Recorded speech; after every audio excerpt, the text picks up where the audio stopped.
Media మిత్రులందరికీ టీంకి ఉగాది శుభాకాంక్షలు, రంజాన్ శుభాకాంక్షలు. ఎలా ఉన్నారు అందరూ?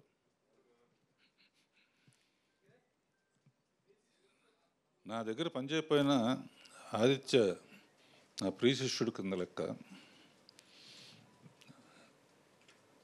ఈ సినిమా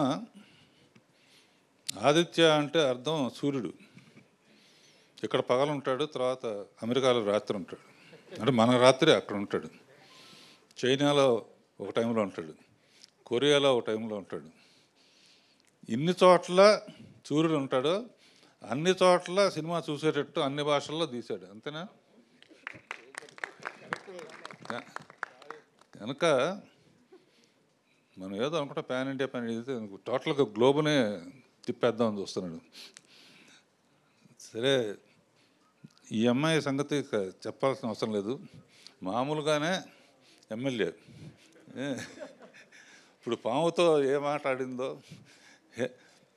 హేమంత్ మహేష్తో ఏం డ్యాన్స్ చేసిందో, కొరియాలో చేసిందో, చైనాలో చేసిందో, పాటలు పాడతా డ్యూట్ ఉంటుంది కదా.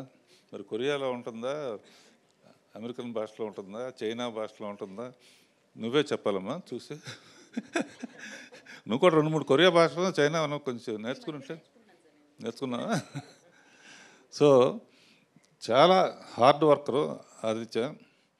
అండ్ ఎప్పుడు కొత్తగా ఏదో ఒకటి తీయాలని ఆలోచిస్తాడు.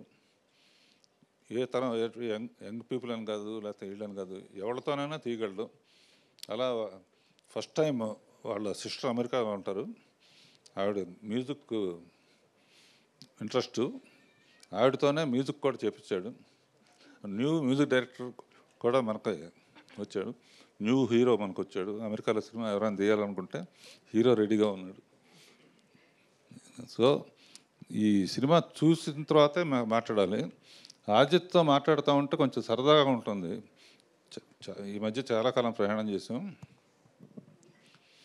ఒక నా సౌందర్యలహరిలో నాకు ఇష్టం లేకపోయినా కూడా ఒక మాట అన్నాడు, కానీ మీరు రాజ్ కపూర్ కన్నా గొప్పవాళ్ళండి అన్నాడు. నేను అన్నా ఇంపాసిబుల్, అట్లా చెప్పొద్దు మహానుభావుడు అన్నా. కాదండి, మరి ఆయన అన్ని తీసినా కూడా ఆయన అన్నమయ్య తీయలేదు కదా అన్నాడు.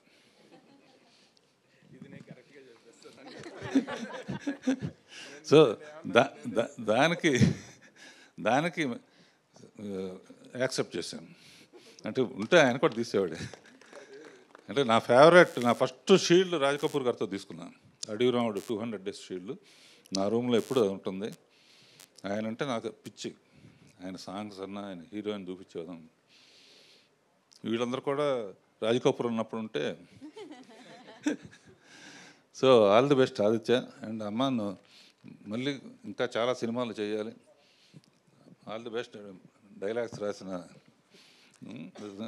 కాశీ అండ్ ఎవ్రీబడి, పద్మనాభ రెడ్డి గారు. Okay, all the best. Thank you.